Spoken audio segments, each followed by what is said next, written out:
Olá, sejam bem-vindos e bem-vindas a mais uma aula do nosso curso. Vamos dar continuidade à discussão sobre funções. Na última aula nós exploramos a ideia de função injetora, sobrejetora, bijetora. Falamos sobre funções constantes, funções afim ou lineares, que são retas, né, no plano. E hoje nós vamos começar a falar nessa aula um pouco mais sobre outro tipo de função, que são as quadráticas, né? E de uma certa maneira nós já exploramos um pouco o assunto quando discutimos sobre equações quadráticas ou equações de segundo grau. Uma equação, né? Uma função, vamos dizer, quadrática, é uma função que tem que cara. Eu vou estabelecer que ela leva dos números reais até os números reais e possui uma forma geral, uma regra geral, como f de x igual a ax ao quadrado mais bx mais c. Lembrando que a, b e c são números reais e o a tem que ser o quê? Diferente de zero. Porque, novamente, se o a for zero, 0 vezes x ao quadrado vai dar zero. O que me sobra? Bx mais c, que vai ser o quê? Uma função afim. Então, não estamos tratando de funções quadráticas, e sim de funções afins. Então, a tem que ser diferente de zero. Qual é a cara geral, né? Qual é o esboço do gráfico de uma função quadrática? Bom, o gráfico dessa função é uma parábola, né? Como nós podemos ver aqui, esse formato de parábola, e ela cruza o eixo, pode cruzar o eixo nos pontos x1, né? x2, e possui concavidade, né? Para cima, digamos assim, ou para baixo. Ele possui concavidade para cima, né? Esse formato, a minha parábola, o gráfico da minha função, quando o a, né? Que é o coeficiente que acompanha o x ao quadrado, ele é positivo. Se esse a é negativo, nós temos uma concavidade para baixo. E mais ainda, lembra que quando a gente estudou equações de segundo grau, a gente pensou um pouco sobre o sinal do discriminante delta? Pois é, se esse meu delta for maior que zero, significa que eu tenho duas soluções, duas raízes reais distintas. E o que isso significa aqui na prática, pensando em funções? Que a minha parábola vai cortar o eixo x no x1 e no x2, corta em dois lugares diferentes, né? Seja ela com a concavidade para cima, seja ela com a concavidade para baixo. Acaba cortando o meu eixo x em dois lugares diferentes. A gente chama isso também de zeros, né, da minha função, né? Porque são os pontos em que o y ele é zero. São os pontos nos quais o x1 e x2, quando levados até a minha função, passam pela função e chegam aonde? Em zero. Por isso que eles são chamados de zeros da minha função, né? Essa minha parábola eu posso esboçar também pensando no caso em que o meu discriminante delta ele é igual a zero. Quando ele é igual a zero, ele tem nós vamos ter uma única raiz, ou seja, a minha parábola ela vai vir e vai só tocar em um único ponto, né? Se ela tem a concavidade para cima, o a é maior que zero, então ela toca aqui dessa maneira. Se, né, o a é menor que zero, a concavidade é para baixo, ela vai tocar em um único ponto aqui com essa maneira, né? E, por fim, existe uma última cara que pode ter essa parábola, né? O gráfico dessa parábola, que é quando o meu delta, o discriminante delta, é menor que zero. Quando ele é menor que zero, nós vimos que não existe raiz real para essa função. Ou seja, eu não vou cortar o meu eixo x, porque não existe valor x ali real que leve a zero, né? Que seja uma solução daquela equação. Então essa parábola, vamos dizer assim, a grosso modo, fica flutuando sem nunca encostar no eixo x, né? Se o a é maior que zero, ela está aqui para cima do eixo. Se o a é menor que zero, ela está aqui para baixo do eixo, né? Agora, um exemplo, vamos pensar como nós poderíamos esboçar o gráfico dessa função quadrática. Então, vamos supor aqui uma função que é x² menos 3x menos 4, que sai dos reais e leva até os reais. Como é que a gente faz para esboçar? Primeira coisa, a gente pode obter as raízes, ou seja, os pontos em que, ou o ponto, ou talvez nenhum ponto, vamos ter que avaliar, em que isso cruza, sabe? O meu gráfico cruza o eixo x. Então, como é que a gente pode fazer isso? A gente pode fazer isso resolvendo uma equação, né? Obter os pontos em que o y é zero, ou seja, os pontos do eixo x em que o y é sempre zero. Então, vou igualar f de x, que é y, igual a zero, e vamos resolver essa equação. Bom, uma maneira da gente resolver é usando a fórmula quadrática. Então, para isso, vamos pensar bem quem é A, quem é B, quem é C, pensando na formulação geral, né, dessa equação. Então, o A aqui é quem acompanha o x², ele seria 1. O B é quem acompanha o x, seria menos 3. E o C é o termo ali que é independente, né? Então, ele seria menos 4.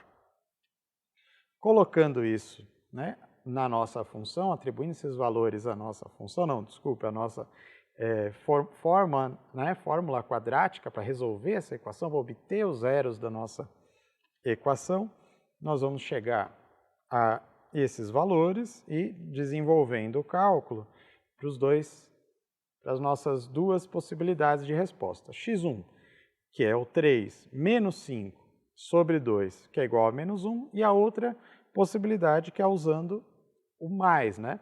O mais raiz do meu delta, do discriminante, que seria 3 mais 5 sobre 2, igual a 4. Então, o que a gente fez aqui? A gente descobriu que o gráfico dessa função cruza o eixo x em dois pontos, no menos 1 e no 4. Já sabemos duas coisas. O que mais nós sabemos?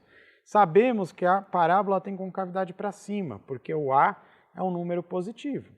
Então, ela vai ter esse formato cruzando o eixo x naqueles pontos que nós obtivemos, né? Que é o menos 1 e o 4. Um esboço do gráfico dessa função seria assim. Esse é um esboço. Agora, um ponto importante que a gente pode ter para esboçar melhor, para pensar melhor o desenho dessa função, seria o vértice. O que é o vértice da parábola? É exatamente esse ponto aqui, né? Se eu soubesse esse vértice está mais para cima, mais para baixo, vai me possibilitar desenhar melhor esse gráfico, né, dessa função.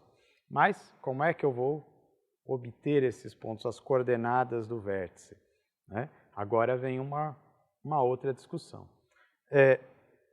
Vamos lá.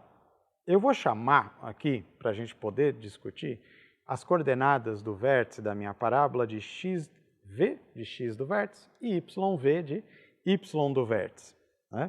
Então, são as coordenadas x e y, né, desse ponto aqui, que é o vértice da minha parábola.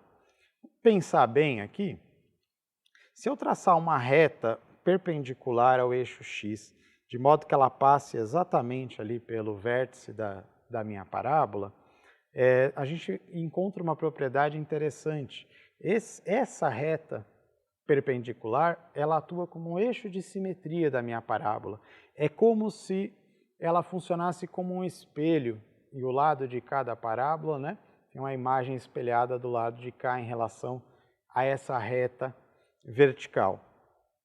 E, por ter essa simetria, se nós olharmos os pontos aqui, né, de cada lado da nossa curva, a distância de um ponto da curva até essa reta, né, e eu pegar o simétrico, essas distâncias são sempre iguais. E isso ocorre também se nós pensarmos nas raízes, nos pontos em que a minha curva corta o eixo x. Isso significa que, veja se vocês concordam comigo, que o ponto em que essa reta cruza aqui o eixo x é o ponto médio do segmento que liga aqui x1 a x2, que são o quê? São as raízes. Vamos obter o x do vértice com essa ideia. Se é o ponto médio, se eu somar x1 um x2, dividir por 2, obtenho o ponto médio e obtenho o x do vértice. Como é que eu vou obter x1 e x2? Bom, pela fórmula quadrática. x1 é o menos b mais raiz do discriminante delta sobre 2a. E o que é o x2? Posso escolher a outra, né? É o menos b menos a raiz do discriminante. Então, são as minhas duas opções ali, né? De solução, os dois x que eu consigo obter. Vamos calcular a média desses dois x, né? Do x1 e do x2. Então, vai ficar com essa cara. Se a gente pensar, olhando aqui para os denominadores dessas expressões aqui na parte de cima, né? Nós temos um denominador em comum, que é o 2a. Então, nós podemos unir essas duas frações, né, sob esse mesmo denominador comum, 2a. E agora, olhando para o numerador aqui dessa fração de cima, nós podemos pensar que eu tenho mais b quadrado, raiz quadrada de b quadrado menos 4ac, menos raiz quadrada de b quadrado menos 4ac. Ou seja, uma pode anular, né, a outra. Vai sobrar o quê? Menos b, que é igual a menos 2b. O 2a, que está no denominador, continua lá, bonitinho, quietinho. Mas agora a gente pode também pensar em cancelar, né, e simplificar esse menos 2 do numerador com 2 do denominador. Menos 2 dividido por 2, menos 1. Então, eu vou chegar em cima aqui, ó, a menos b sobre a. E tudo isso sobre 2, que está ali parado, a gente não mexeu nele ainda. Fazendo agora a divisão de frações, menos b sobre a dividido por 2. A gente vai chegar em menos b sobre 2a. O que isso significa? Que a coordenada x do meu vértice, ela é dada por essa expressão, menos b sobre 2a. Então, sempre que eu quiser obter a coordenada x do vértice, posso recorrer a essa expressão aqui. E essa expressão, ela parte da onde? Ela parte da ideia do ponto médio entre as raízes da minha equação, né? Os pontos em que o gráfico da minha função cruzam o eixo x. Bom, e o y do vértice? Se a gente for pensar bem, qualquer x, quando eu levo até a minha função, eu obtenho uma imagem, né? Então, se eu tenho o x do vértice e eu colocar esse x do vértice dentro da minha função, eu vou obter o quê?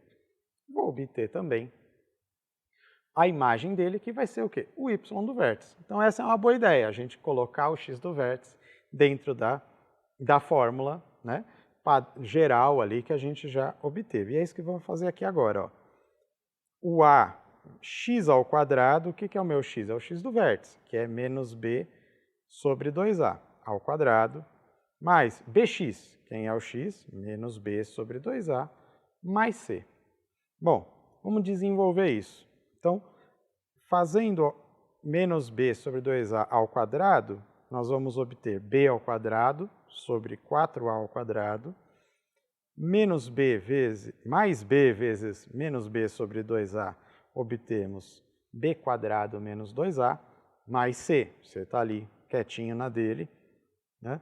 E podemos agora, né, simplificar também, né, um pouco essas nossos cálculos, para ir tornando algo mais enxuto, né? Bom, esse a aqui eu posso simplificar com esse a ao quadrado, e eu posso fazer isso tranquilamente, porque a gente sabe que ele é diferente de zero, né? E eu vou obter essa expressão, b quadrado sobre 4a menos b quadrado sobre 2a mais c. Agora, vamos pensar um denominador comum aqui. Vamos tomar o 4a como um denominador comum. Sendo ele um denominador comum, vamos ver como é que fica essa operação aqui que nós temos na linha de cima. 4a dividido por 4a dá 1. 1 vezes b quadrado. Ótimo, está aqui. 4a dividido por 2a, né, vai dar 2. 2 vezes o menos b quadrado, menos 2b quadrado. E 4a dividido por 1 né, que é o denominador do C, 4A dividido por 1 dá 4A vezes o C, 4AC. Bom, aqui nós podemos ainda simplificar um pouquinho mais, né? B quadrado menos 2B quadrado vai dar menos B ao quadrado mais 4AC. Tudo isso sobre 4A. Se a gente pensar bem, essa expressão que ficou aqui no meu denominador, no meu numerador, ela tem uma carinha bastante familiar da gente, né? O delta, o nosso discriminante delta, ele é B ao quadrado menos 4AC. Então, é praticamente o mesmo que está escrito aqui, mas com sinais trocados. Então, o que eu posso fazer? Eu posso colocar um menos 1 em evidência. Quando eu colocar menos 1 em evidência, nós vamos obter menos B quadrado menos 4AC. E isso daqui é o quê? É delta. Então, podemos escrever essa expressão como menos delta sobre 4A. Meu y do vértice, então, passa a ser denominado, né, pode ser representado por essa expressão, menos delta sobre 4A. Vamos voltar aqui rapidamente à nossa equação inicial, ao nosso gráfico. Será que a gente consegue melhorar esse desenho, melhorar esse esboço? Bom, o x do vértice, vamos usar aquela expressão. Atribuindo os valores A, B e C, aquelas expressões que nós obtivemos antes, x do vértice, nós descobrimos que ele vai ser 3 sobre 2, 3 meios. E aplicando valores para o y do vértice, vai ser menos 25 sobre 4. Ou seja, esse desenho inicial que nós fizemos não está lá muito fidedigno, né? A gente pode melhorar ele um pouquinho. E melhorando ele um pouquinho, nós descemos um pouco mais esse nosso x e y do vértice, né? Fica um pouco mais fidedigno a representação desse gráfico. Então, é isso, nós vamos encerrando por aqui. Espero que tenham gostado e até a próxima.